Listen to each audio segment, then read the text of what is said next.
नबी या नबी या नबी या नबी या नबी। আজকের এই পবিত্র মেটে ডহরের নবী ভক্ত মানুষেরা আমার নবীর সানে মাহফিলের আয়োজন করেছেন। আপনারা তখন যাবত পিয়ারডাঙ্গা শরীফের মৌলানা হিফজুর রহমান সাহেবের মুখ থেকে হাদিস ও কোরআনের সুন্দর আলোচনা শুনছিলেন। গতকাল আপনারা মেহফিল শুনেছেন, হয়তো কেউ কেউ থাকেননি। আজকের এই পবিত্র মেহফিল এসেছেন নবী দিবস উপলক্ষে জালসা। আমার নবী নিয়ে কিছু আলোচনা করা হবে ইনশাআল্লাহ। নবীর গুণগান করে দুনিয়ার মানুষ কোনদিন শেষ করতে পারবে না। একবার জোরে বলেন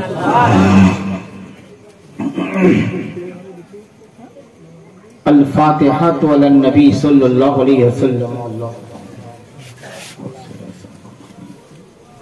ইয়া আজিজ ইয়া আজিজ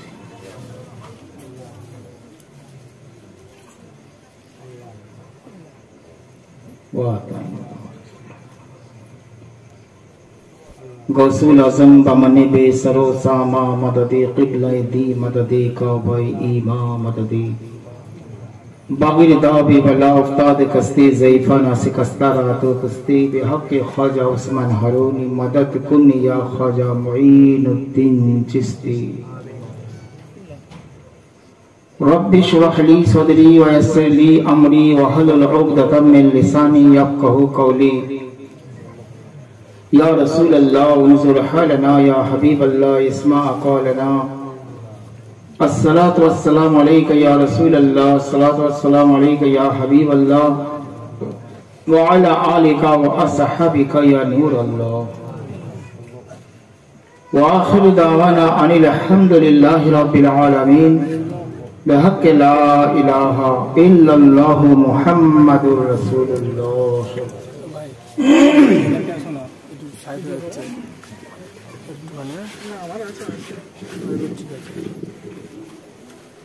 अल्हम्दुलिल्लाह अल्हम्दुलिल्लाहि नहमदुहु व नस्तईनुहु व नस्तगफिरुहु व नु'मिनु बिही व नतवक्कलु अलैहि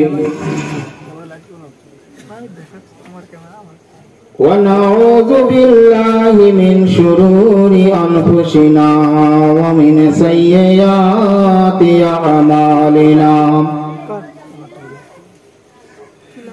मन यहदिहिल्लाहु फला मुदिल्ल लहु व मन युद्लिलहु फला हादिय लहु।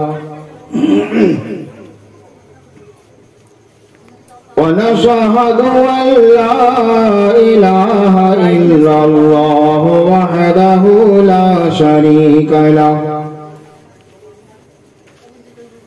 ونشهد أن سيدنا ومولانا محمدا عبده ورسوله। فقد قال الله تعالى في القرآن المجيد والفرقان الحميد: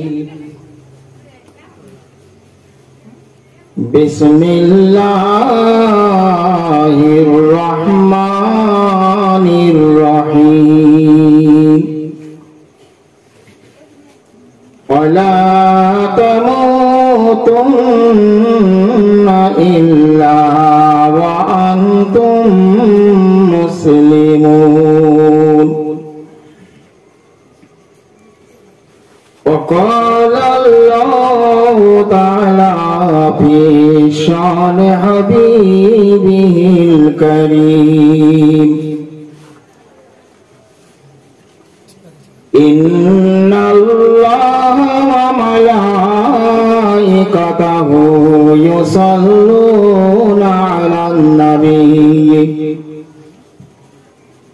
يا أيها الذين آمنوا صلوا عليه وسلموا تسليما اللهم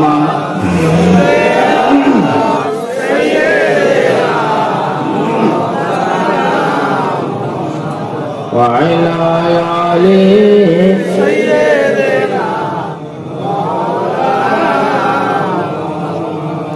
ভক্তি ভরে উচ্চ কণ্ঠে আল্লাহুম্মা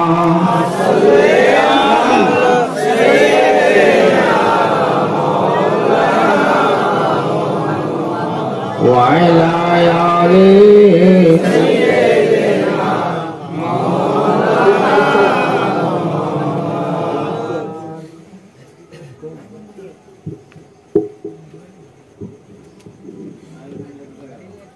দোষী করেন আল্লাহুম্মা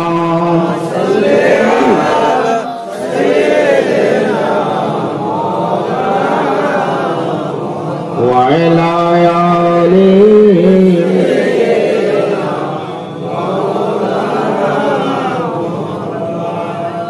ধন্য যে জন পড়বে দরুদ আমার প্রিয় নবীর নাম দুই জাহানে পূরণ হবে তার সকল মনসে কাম ধন্য যে জন পড়বে দরুদ প্রিয় নবীর নাম দুই জাহানে পূরণ হবে তার সকল মনসে কাম হৃদয় মাঝে ফুটিয়ে নবীর প্রেমের শতদাল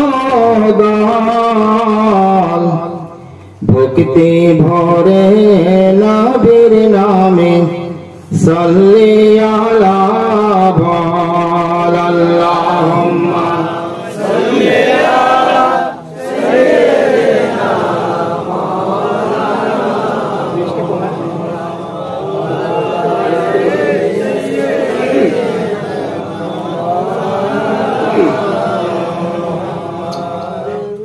দূর ভারতে মোদের আবাস আর নবীর মদিনাতে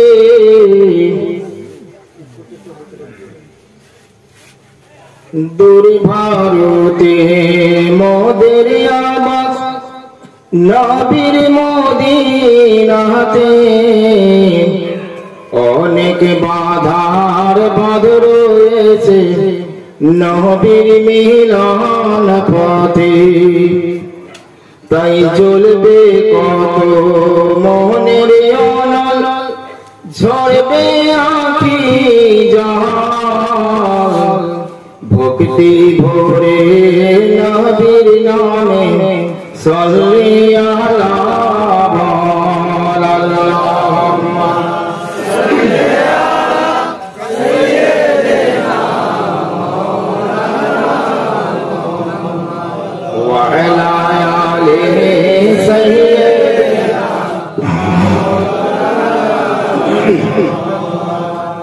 কেন রে ভাই থাকো তোমরা পাপের কালি মেখে কলঙ্কের দেহ খানি কোথায় যাবে রেখে কেন রে ভাই থাকো তোমরা পাপের কালি মেখে কলঙ্কের দেহ খানি কোথায় যাবে রেখে তাই চোখের জলে ভেসে ভেসে পীরের কাছে যাও ভক্তি ভরে নবীর নামে সাল্লি আলা আল্লাহুম্মা সাল্লি আলা সাইয়্যিদিনা ওয়া আলা আলি সাইয়্যিদিনা মাওলানা तवज्जो हबीबे खुदा दीजिए, एक तवज्जो हबीबे खुदा दीजिए, मेरा बिगड़ा बदर को बना दीजिए। वाला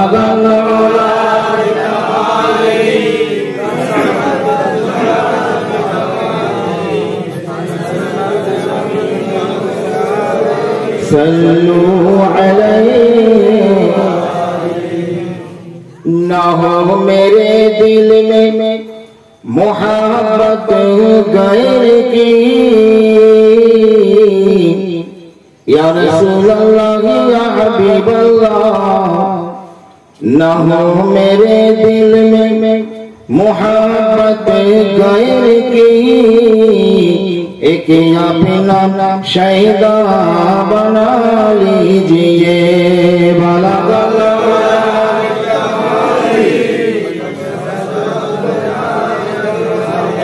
हसनत जमीन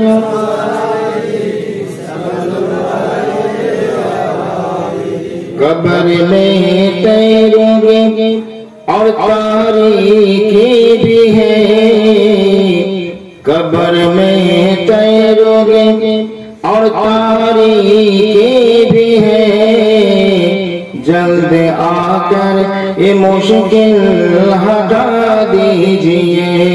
बाला बाला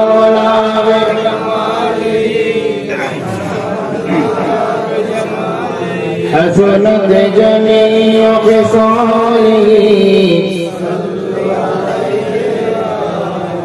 बस यही तमन्ना है मेरी या रसूल या नबी, बस यही तमन्ना है मेरे या रसूल या नबी, मौत के वक्त कलमा पढ़ा दीजिए। वाला वाला बेकमाली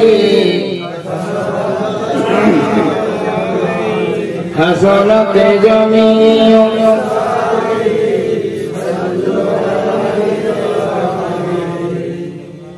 अल्हम्दुलिल्लाह नहमदुहु व नुसल्ली व नुसल्लिमु अला रसूलिहिल करीम, अम्मा बाद। नबी नबी हैं, नबूवत के शान रखते हैं, नबी अपनी निगाह में दोनों जहान रखते हैं। नबी नबी हैं, नबूवत के शान रखते हैं, नबी अपने निगाह में दोनों जहान रखते हैं।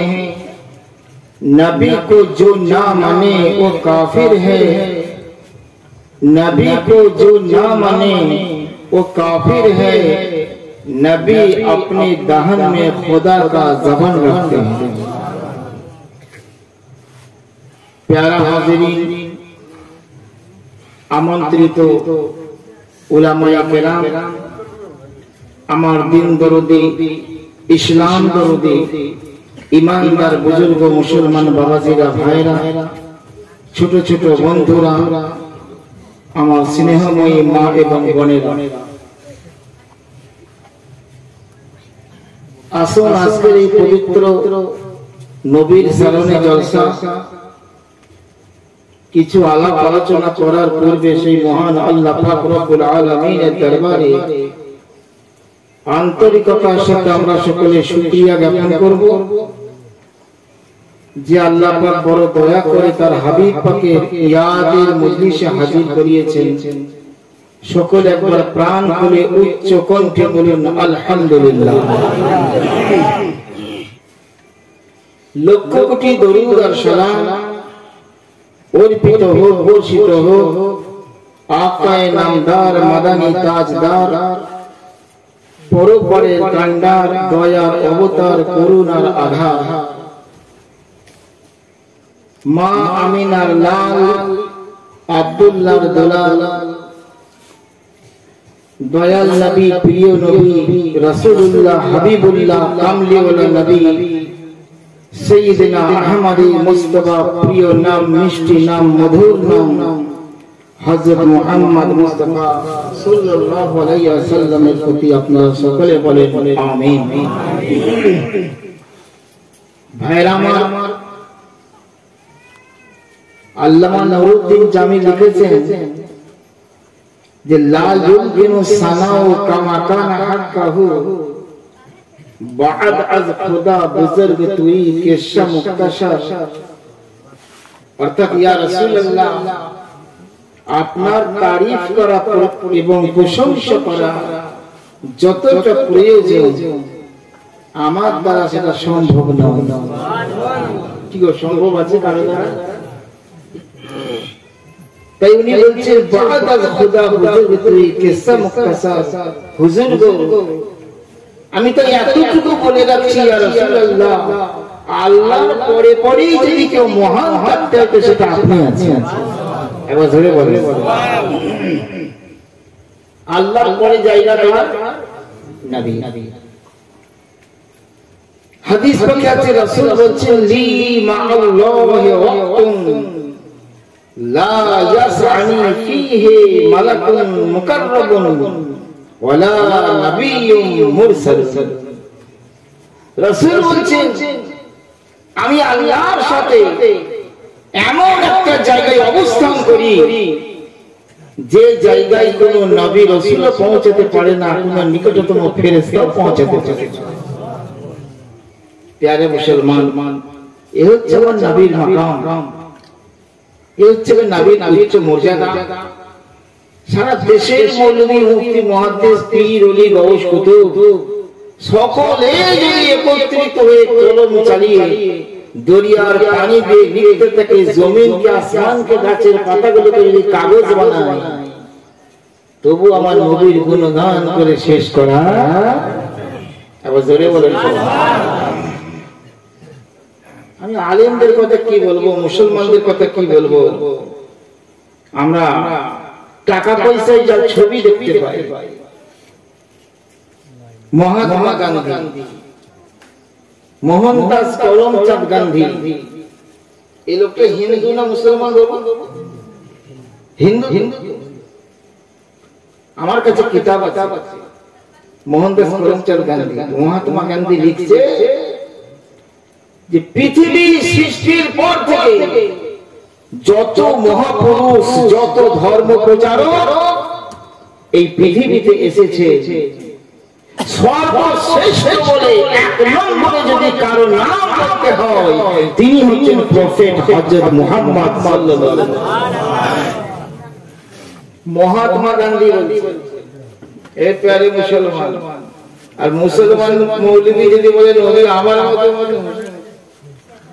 তাহলে ওর থেকে তো একটা হিন্দু মহাত্মা গান্ধী ভালো। এই কথা ঠিক কিনা বলে? কিছু কিছু কথা আছে, আপনারা ভাববেন আমি হিন্দুদের সাপোর্ট করে কথা বলছি। কিছু কিছু কথা আছে এই মুনাফিক মার্কা মুসলমানদের থেকে ওরা ভালো। জি, কোন ওলি আল্লাহর মাজার দেখলে, কোন পীরের নাম শুনলে, গৌস খাজার নাম শুনলে, হাজার হাজার লাখ লাখ এমন হিন্দু আছে যারা মাথার নত করে দেয়, বলে বাবা। এই কথা ঠিক কিনা? আর মুসলমান মৌলভী বলছে শেরে। এই কথা ঠিক কিনা? অতএব খুব সাবধানে আমাদের চলতে হবে। জামানাটা হচ্ছে বাবা ফিতনার জামানা। মান তামাশশাকা বিসুন্নতি ইনদা ফাসাদি উম্মতি ফালাহু আজরু মিয়াতা শাহীদ। নবীর হাদিস। আমার রাসূল বলছেন ফিতনা ফাসাদের জামানাতে আমার একটা সুন্নতকে কেউ যদি আঁকড়ে ধরে থাকতে পারে, 100 শহীদের সওয়াব আমল নামায় লিখে দিবে। সুবহানাল্লাহ। কেন বলেছে? মানে এই ফিতনা জামানাতে মানুষের ঈমান রক্ষা করা অত্যন্ত কঠিন হয়ে পড়বে। ঈমান বাঁচানো অনেক কঠিন হয়ে পড়বে, আসান হবে না। এই জন্য আমার রাসূল বলেছে যে হাতের তালুতে আগুনের অঙ্গার রাখা সহজ হবে, কিন্তু ঈমানের উপর কায়েম থাকা কঠিন হবে। বুঝতে পেরেছেন? তো যারা ছাকা ছাকা ঈমানদার, নবীর আশিক, ওলি আল্লাহদের দেওয়ানা, যাদের অন্তরে নবীর প্রেমের অঙ্কুর জন্মেছে, এই ফিতনার জামানাতে তারাই একমাত্র ঈমানকে বাঁচিয়ে নিতে পারে, নতুবা বাতিলের শিকার হয়ে যাবে। বুঝতে পেরেছেন? যে রাসূলের হায়াতুন নবী মাওলানা হিফজুর রহমান সাহেব আপনাদেরকে বলে গেলেন না যে নবী হায়াতুন নবী বলে সন্দেহ হচ্ছে, আপনারা বললেন না। আপনারা ঈমানদার আছেন, আপনারা বলেন কোনো সন্দেহ নেই। আবার এমন নামধারী মুসলমান আছে যে নবী মরে শেষ হয়ে গেছে, নবী আবার, বুঝতে পেরেছেন? নবী মারা গেছে, নবী আর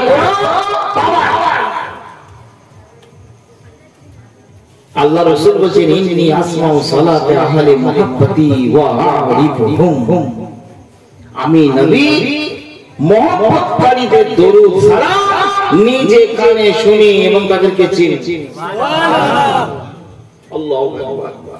এই হচ্ছে আমার নবীর কথা। আমরা সকলে বিশ্বাস করি আজকে মেটেডহরের জমিনে বসে বসে আমার নবীর জলসাতে বসে নবীর নামে দরুদ ও সালাম করছি, হ্যাঁ, আল্লাহর গুণকীর্তন করছি, আমার নবী নবুয়তের নজরে সব এগুলো দেখছেন। এবার জেনে বলেন না, সব দেখছেন নবী। আর যারা বলে নবী দেখা পাওয়া নয়, তাদের কোনো ক্ষমতা নেই। তিরমিজি শরীফ, মিশকাত শরীফ, তাবারানী শরীফ, বাইহাকি শরীফ, মুসলিম শরীফ, এই সমস্ত হাদিসে আছে ওয়ান আনাসিন ক্বালা ক্বালা রাসূলুল্লাহ সাল্লাল্লাহু আলাইহি ওয়াসাল্লাম ইন্নাল্লাহা যাওয়ালি আল-আরদ ফারাআইতু মাশারিকাহা ওয়া মাগারিবাহা। নবীর হাদিস, রাসূল বলেন আল্লাহ পাক জমিনটাকে, পৃথিবীটাকে আমার জন্য সংকুচিত করে দিয়েছে, আমার জন্য সংকীর্ণ করে দিয়েছে। জমিনের পূর্ব প্রান্ত থেকে পশ্চিম প্রান্ত পর্যন্ত আমি নবী সব দেখতে পাবো। এবার জোরে বলে সুবহানাল্লাহ। তাহলে আমাদেরকে দেখতে পাবেন কি পাবেন? যে এই যে রাসূল সম্পর্কে আকীদা বাবা, নবী সম্পর্কে উল্টো পাল্টা আকীদা রাখেন, ঈমান শেষ। অপর হাদিস আছে নবী বলেছেন সৃষ্টি জগৎটা আমার কাছে কেমন, যেমন খাদ্য খানেওয়ালার সামনে খাদ্যের প্লেট যেমন।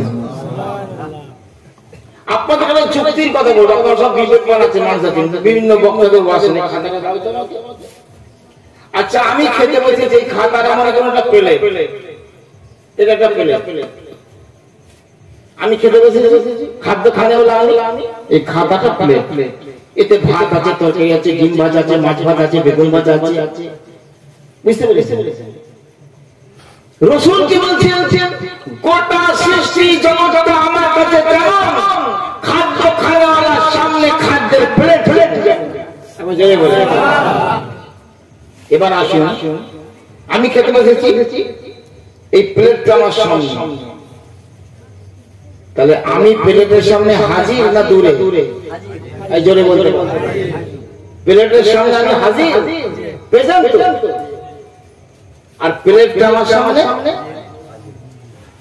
আমি প্লেটের সামনে হাজির, প্লেট আমার সামনে হাজির।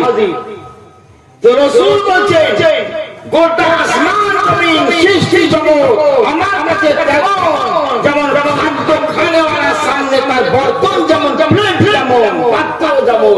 তাহলে বলা গেল গোটা কুল কায়নাত নবীর সামনে হাজির, আর নবী মুস্তাফা কুল কায়নাতে হাজির।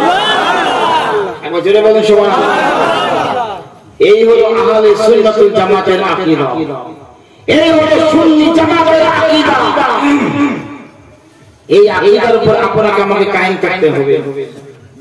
নবী বলেছেন ৭৩টা দল হবে, ৭২টা বাতিল হবে, একটা দল জান্নাতে যাবে। এই ফয়সালা কোনো পীর সাহেবের না। একটা দল যে বেহেশতে যাবে, এই কথাটা কোনো পীরের কথা না, এই কথাটা কোনো ওলির কথা না, এই কথা কোনো মাওলানা মুফতি সাহেবের কথা নয়। যার নামের কলেমা না পড়লে আপনি মুসলমান হবেন না, সেই নবীর কথা। এবার আপনারা বলেন এই যে 72 দল জাহান্নামে যাবে রাসূল বলছেন, এর মধ্যে নামাজি থাকবে তো? এই জোরে জোরে বলতে হবে। রোজাদার, টুপিওয়ালা, দাড়িওয়ালা, হাজী সাহেব, নামাজি সাহেব, মৌলভী সাহেব, কারি সাহেব থাকবে। কি ব্যাপার? হাফেজ হবে জাহান্নামে যাবে, কারি সাহেব হবে তাও জাহান্নামে যাবে, নামাজ পড়বে তাও জাহান্নামে যাবে, হজ করবে তাও জাহান্নামে যাবে, টুপি পরবে তাও জাহান্নামে যাবে, দাড়ি রাখবে তাও জাহান্নামে যাবে। এ ফয়সালা কোন বিশ্বাসের মুহাম্মদের নামে রাসূলুল্লাহ ফয়সালা। নবীর কথাকে ইনকার করলে ঈমান থাকবে না। যে কারণ ভালো করে শুনে নেন। আল্লাহর নবী বলেন শুনো বনি ইসরাঈলরা বহু দলিতে বিভক্ত হয়ে গিয়েছিল, আর পৃথিবীর জমিনে আমার উম্মতের দাবিদাররা 73টা দলে ভাগ হয়ে যাবে। কুল্লুহুম ফিন্নারি ইল্লা মিল্লাতান ওয়াহিদা। বুখারী শরীফ খুলে দেখুন, মিশকাত শরীফ খুলে দেখুন, তিরমিজি খুলে দেখুন, মুসলিম শরীফ খুলে দেখুন। বাবা শিয়া চর্চা হাদিসের ভিতরে আমার রাসূল ঘোষণা করে দিয়েছেন বাবা 72টা জাহান্নামে যাবে, একটা দল জান্নাতি হবে। ক্বালু সাহাবারা জিজ্ঞাসা করল মান হিয়া ইয়া রাসূলুল্লাহ, কোন দলটা জান্নাতে যাবে বলুন। সাহাবারা চিন্তাই বলেন হুজুর সিমটম তো কিছু বলে দেন, কিছু নিদর্শন তো বলে দেন, তাহলে কি আমার মতো মানুষরা সুরাহা পাবে, তার সন্ধান পাবে যে কোন আকীদার মানুষ হলে তারা জান্নাতে যাবে। নবী তো বলতে পারতেন বাবা তোমরা জিজ্ঞাসা করতে কোন দলটা জান্নাতে যাবে, যারা নামাজ পড়ে তারা জান্নাতে যাবে। নবী বলতে পারতেন, নবী বলতে পারতেন যারা রোজা রাখে ওরা জান্নাতে যাবে। নবী বললেন, নবী বললেন যারা টুপি পরবে, দাড়ি পরবে, আর গোরগাট পর্যন্ত ঝুললা পাঞ্জাবি পরে পরে ঘুরবে এরা সব জান্নাতে যাবে। রাসূল নবী বললেন যারা হজ করবে, উমরা করবে তারা জান্নাতে যাবে। রাসূল বললেন কেন বললেন?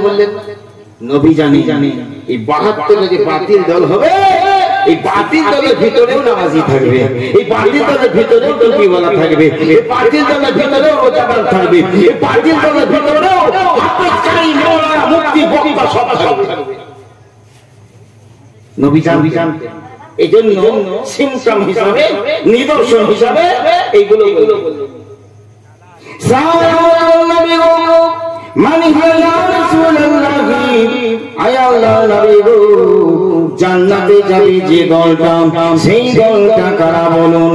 আমার রাসূল বলে দিলেন মানা আলাইহি ওয়া সাহাবী,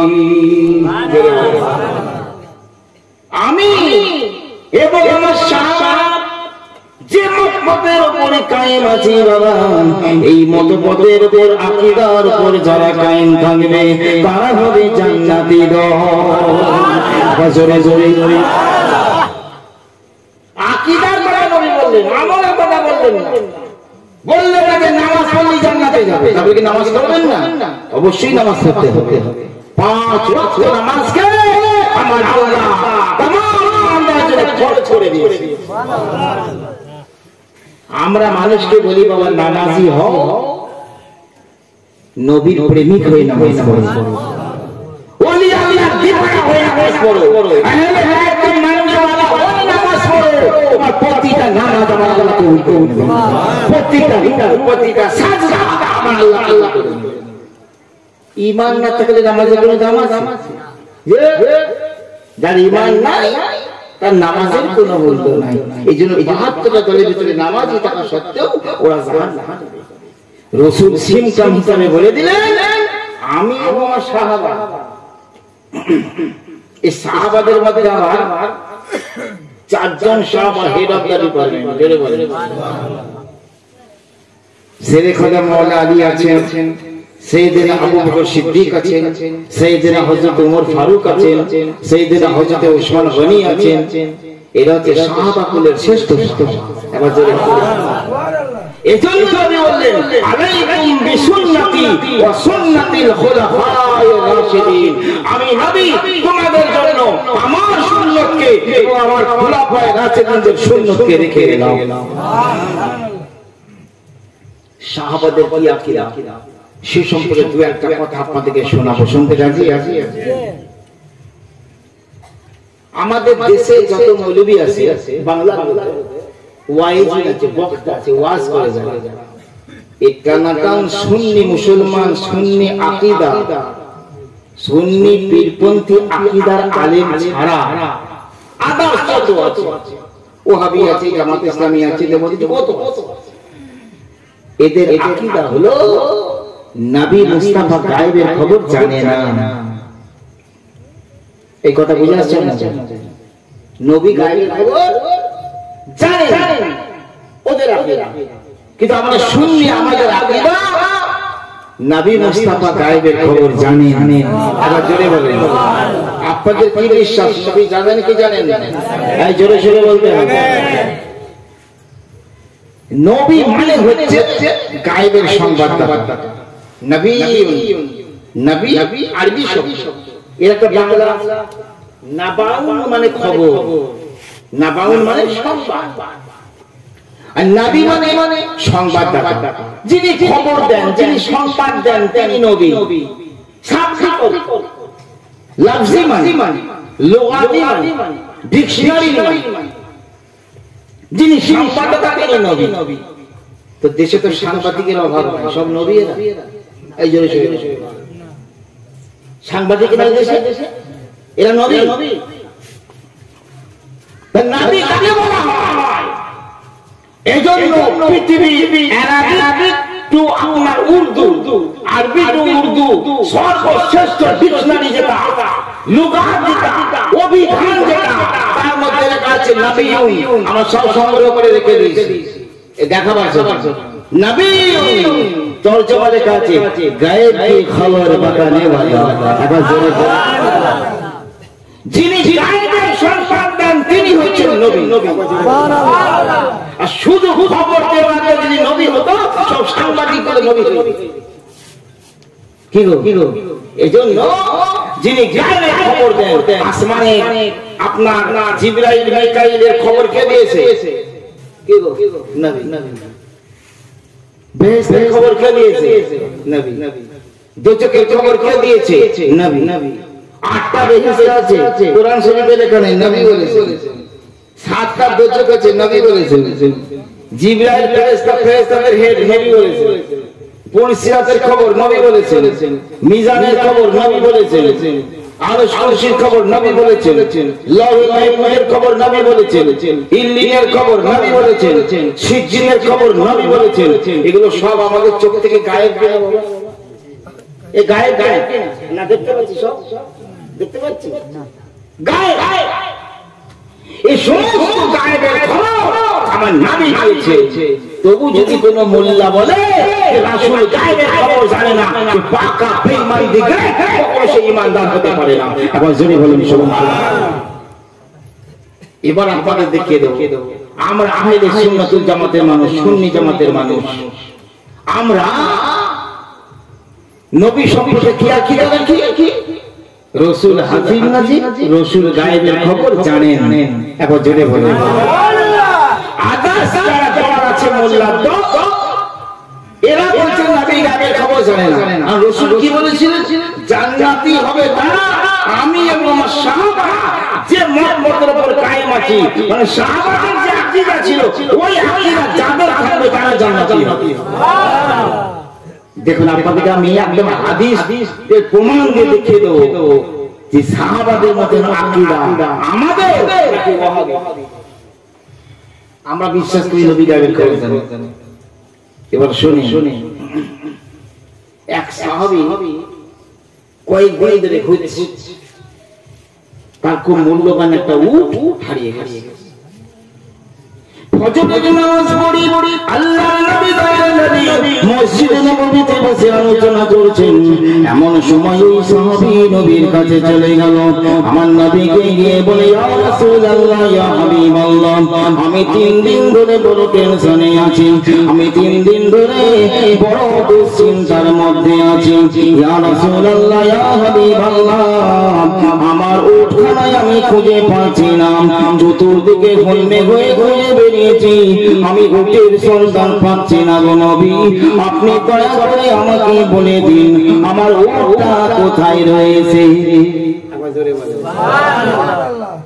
প্রশ্নকারী কে? সাহাবী। প্রশ্নকারী সাহাবী। আমার নবী তো মসজিদে নববীতে বসে আছে, রাসূল কি উটের পিছনে পিছনে ঘুরেছিলেন? একটু জবাব দিতে পারবেন? ঘুরেছিলেন? ঘোরেন। তো সাহাবী নবীকে কেন জিজ্ঞেস করছে, ইয়া রাসূলুল্লাহ, আমার উটটা কোথায় আছে আপনি বলে দিন। নবী তো উটের পিছনে পিছনে ঘোরেন। তাহলে সাহাবীর বিশ্বাস ছিল, সাহাবীর ঈমান ছিল যে আল্লাহর নবী দয়ার নবী মসজিদে নববীতে বসে থাকতে পারে, কিন্তু কুল কায়নাত সৃষ্টি জগতের অনু পরমাণু নবী মুস্তাফা চোখের সামনে বিদ্যমান। এটা সাহাবীর আকীদা যে আমার নবী আমাদের মতো মানুষরা, আমার নবী সাধারণ মতো মানুষরা, আমার নবী চোখের মধ্যে কোনো পর্দা নাই, আমার নবী সব কিছু দেখতে পান। মসজিদে নববীতে বসে বসে আমার উট দেখে বলে দিতে পারবেন আমার উট কোথায়। এই বিশ্বাস ছিল, এই বিশ্বাস আমরা সুন্নি পীরপন্থী আমাদেরও এই নবী তো বলতে পারতেন, বাবা কি কথা বলছো, তোমার উমর কোথায় যাচ্ছে আমি কি করে বলবো, এ তো গায়ের খবর, আমাকে কেন জিজ্ঞাসা করছো? রাসূল বলতে পারতেন, কি বড় রাসূল এটাও তো বলতে পারতেন, থামো বাবা, জিবরাইল ফেরেশতাকে আসতে দাও, জিবরাইল ফেরেশতা এসে আমাকে খবরটা দিক, তারপর তোমাকে বলে দেবো যে তোমার উটটা কোথায়। আল্লাহর নবী কাল বিলম্ব না করে, এতটুকু ধীরে না করে সাথে সাথে জবাব দিচ্ছেন নবী, জোরে বলে সুবহানাল্লাহ। আমার নবী বলেন, সাহাবী অমুক জঙ্গলে চলে যাও, তোমার উটের গলাতে দড়ি দেওয়া ছিল, সেই উটটা মাথা উঁচু নিচু করে হাঁটছিল, জঙ্গলের পথে হাঁটতে হাঁটতে গাছের একটা শুকনো ডালের সঙ্গে সেই দড়িটা আটকে গেছে। সেই গভীর জঙ্গলে তোমার উট ওইভাবে আটকে পড়ে আছে, সে দড়ি খুলতে পারেনি, আস্তে আস্তে তুমি ওই জায়গায় চলে যাও, গিয়ে দেখে তোমার উটটা দাঁড়িয়ে আছে। যার উনি তো সঙ্গে সঙ্গে চলে গেছে, নবী বলেছেন কোনো সন্দেহ নাই। একজন মুনাফিক উঠে দাঁড়িয়ে যদি বলেন এখন মসজিদে নববী তো মুনাফিক ছিল, হ্যাঁ প্রশ্ন এখানে, নবীর পিছনে এমন মুনাফিক ছিল গনিমতের লোভে জিহাদে যেত তারা মুনাফিক, নবীর পিছনে জমাতের সঙ্গে নামাজ আদায় করেছে তারা মুনাফিক, আমরা মুনাফিক ছিল, সাহাবীদের দলে দলে ঢুকেছে, মুখ মুসলমান অন্তর কাফের। বুঝতে পেরেছেন? এখন নবীর জমানা মসজিদে নববীতে নামাজ পড়ে ওয়ালাদের ভিতরে যদি মুনাফিক থাকে, এই বর্তমান ফিতনার জমানায় মুনাফিক থাকবে না? এই জোরে জোরে বলো। তাহলে টুপি দিয়ে বুঝতে পারবেন লোকটা ঈমানদার না বেঈমান? দাড়ি দিয়ে বুঝতে পারবেন না তাসবিহ নিয়ে বুঝতে পারলে বুঝতে পারবেন? খালি আকীদাটা চেক করে দেখেন নবী সম্পর্কে আকীদা কি, আমার গাওস সম্পর্কে কি আকীদা, খাজা গরিবে নামাজ সম্পর্কে তার কি আকীদা, আহলে বাইত বারজাতান তার সম্পর্কে তার কি আকীদা, এই আকীদাটা জানতে পারলে আপনি বুঝতে পারবেন এই মুনাফিক না মুসলমান। একবার জোরে সুবহানাল্লাহ। মুনাফিক তাকে বলা হয় যার মুখ মুসলমান অন্তর কাফের। এইরকম একজন মুনাফিক সে আল্লাহকে খুব বড় করে, দেখবেন এখনকার ওয়াহাবিরা খালি আল্লাহকে খুব বড় করছে, নবীর বেলায় বুঝতে পেরেছেন? সে বলছে কি বাবা নবী মুহাম্মদ রাসূলুল্লাহ গায়েবের খবর বলছেন, আরে গায়েবের খবর তো একমাত্র আল্লাহই জানে, নবী কি জানে? সেম জিনিস বর্তমান যুগের ওয়াহাবিরা বলছে। আজ থেকে 1400 বছর আগে মসজিদে নববীতে দাঁড়িয়ে ওই মুনাফিক বেঈমান আমার নবী সম্পর্কে যে কথা বলেছিল ঠিক সেম ওই কথা আজকের ওয়াহাবি মৌলবী বলছে, আল্লাহ তো জানে নবী কি দেখেন আল্লাহকে বলছে, আল্লাহকে ইনকার করে বলছে নবী জানে, নবী তার মুখের দিকে তাকায় কিছু উত্তর দিলেন না। উত্তর দেওয়ার নবী দরকার হয় না, নবী হয়ে উত্তর দিয়ে দেন আমার আল্লাহ। এই জন্য বলছি নবীর বিরুদ্ধে ওলি আল্লাহর বিরুদ্ধে যাবে না, কপাল পড়ে যাবে। আল্লামা হুজুর আহমদিয়া খান নাইমি রাহমাতুল্লাহ আলাইহি সুন্নি জামাতের একজন স্বনামধন্য আলিমে দ্বীন এবং আরিফে বিল্লাহ আল্লাহ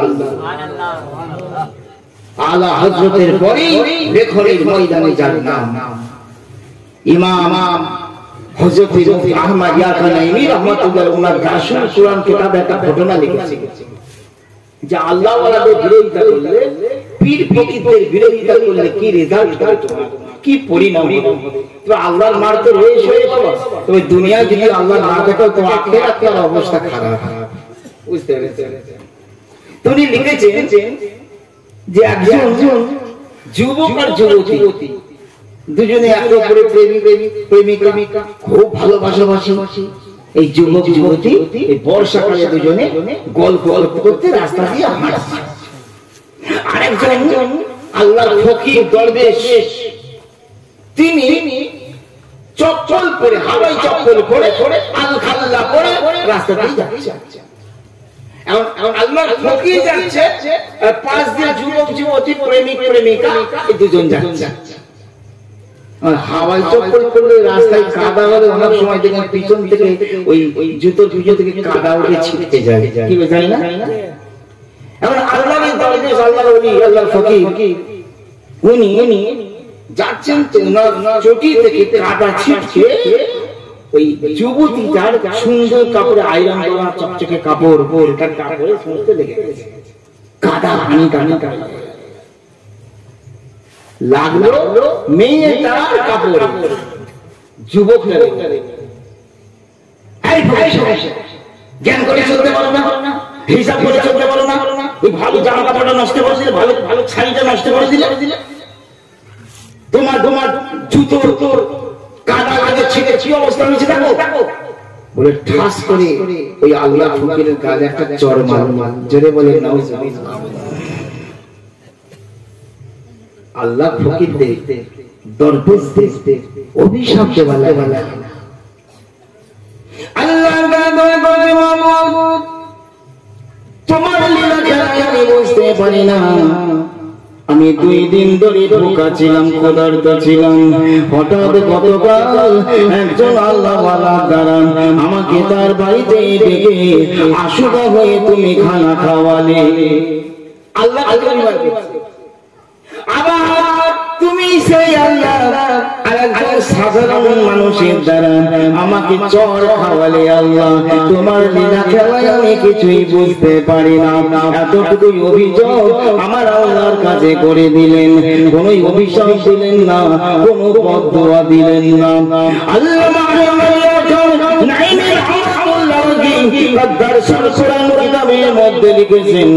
তখন ওই যুবক যুবতী প্রেমিকা কিছু দূর যাওয়ার পর একটা ছাদের উপর কান নিচের গোড়ায় বসে তারা দুজনে খুব মজা করে গল্প করছে, ঢলাঢলি করছে, হেলাহেলি করছে, প্রেমের গল্প করছে, মজা করছে। হঠাৎ করতে এমন শরীর ঝাঁকুনি দিয়ে দিল পা পিছলে, সেই প্রেমিকটা ছাদ থেকে পড়ে একেবারে অকাল মৃত্যু তার হয়ে গেল। অকাল মৃত্যু হয়ে গেল। যুবতী ওপর থেকে নিচে নেমে চলে এলো, নিচে নেমে এসে হাল হাল কান্নাকাটি করছে, বাজারের সমস্ত লোক জড়ো হয়ে গিয়েছে। কি হলো বাবা, হঠাৎ যুবক ছেলেটা এমন করে উপর থেকে কেন নিচে পড়ে গেল, এমন চিন্তা ভাবনা করছে। তখন সেই মেয়েটা বলছে, যুবতী বলছে, শোনো, একজন ফকির সাহেব এই রাস্তা দিয়ে যাচ্ছিল, তার জুতোর কাদা আমার শাড়িতে লেগেছিল, আমার স্বামীটাকে আগে চড় মেরেছিল, মনে হচ্ছে ফকির বদদোয়া দিয়েছে। এই ফকির বদদোয়া দিয়েছে, ওই ফকিরের বদদোয়াতে আমার স্বামী, আমার প্রেমিকের এই অবস্থা।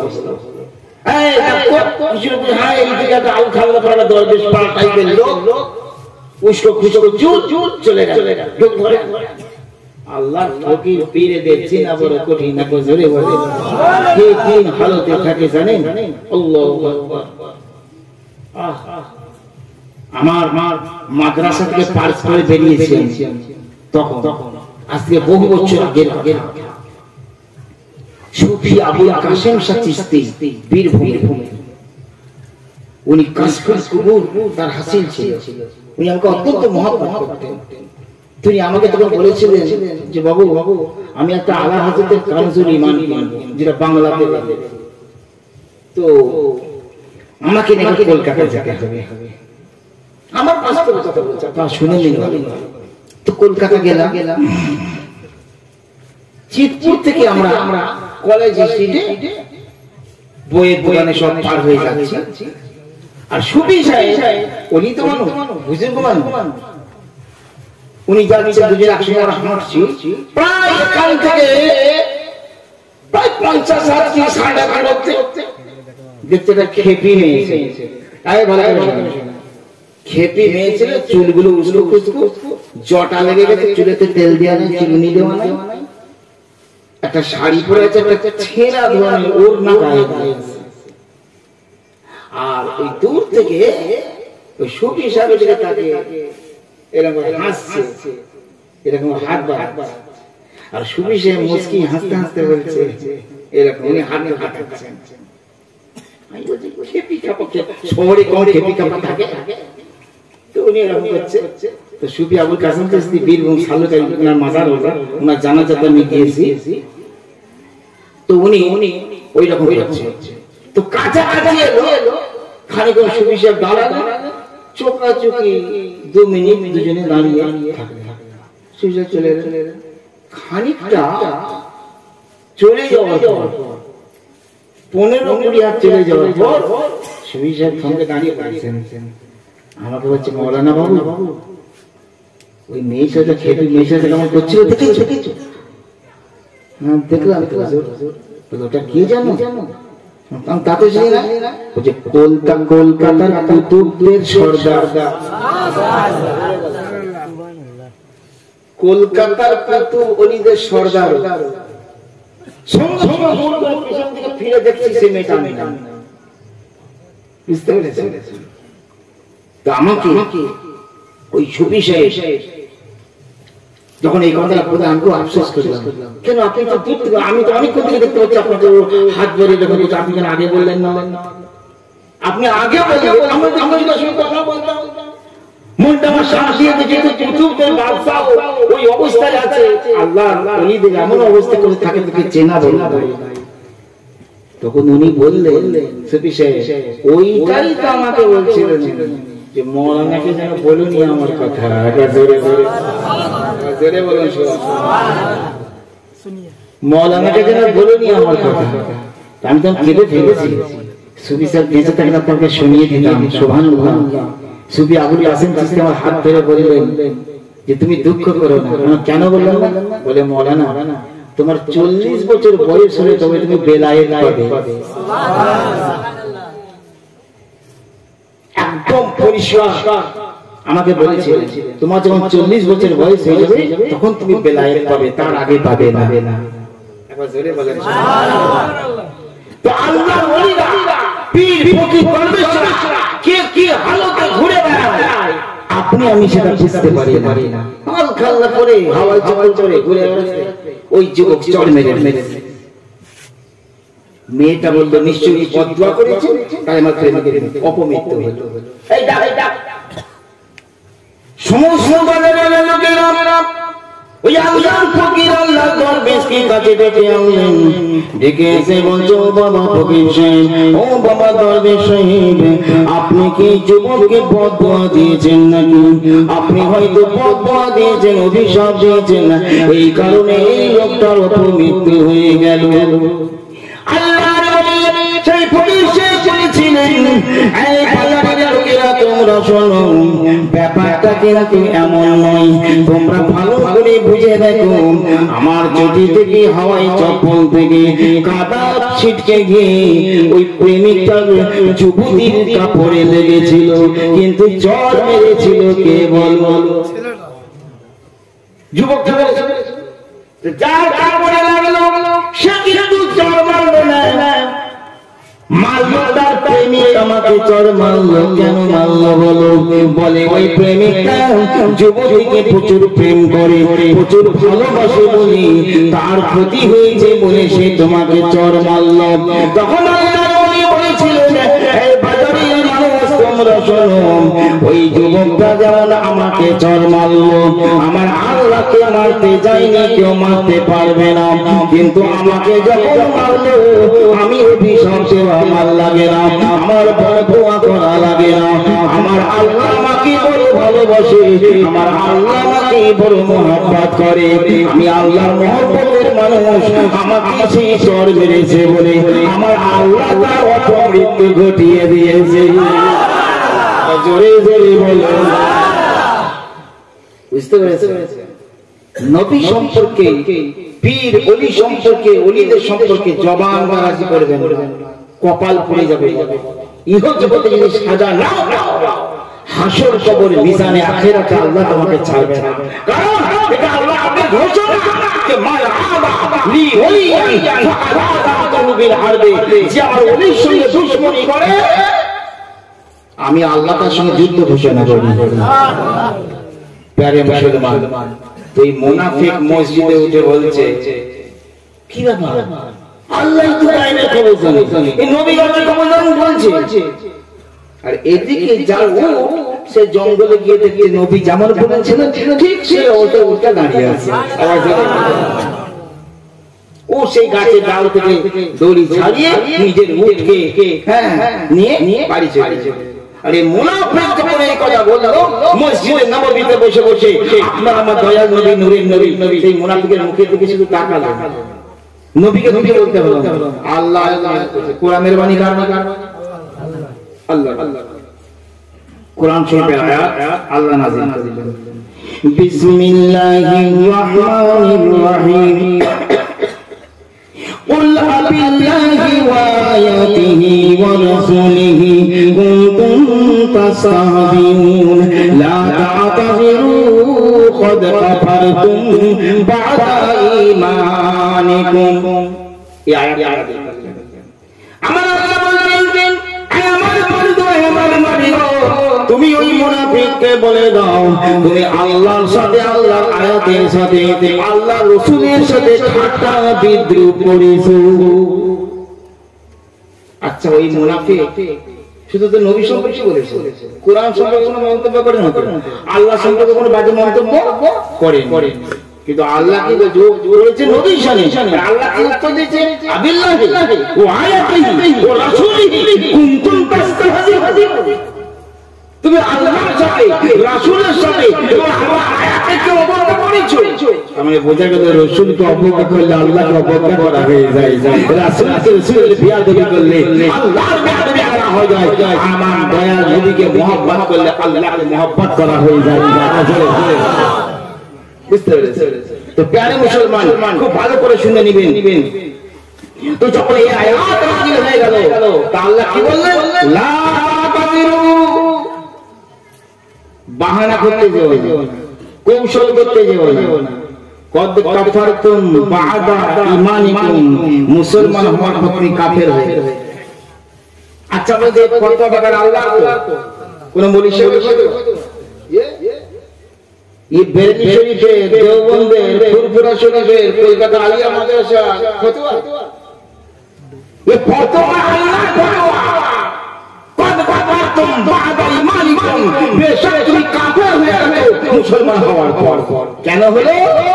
নবীর ইলমে গায়েবকে অস্বীকার করার কারণে। একবার জোরে জোরে আলা হযরত বলেছেন, ওই গায়েব को क्या तुमसे निहा हुआ जब तक खुदा ही छुपा तुम पे करो न दरो।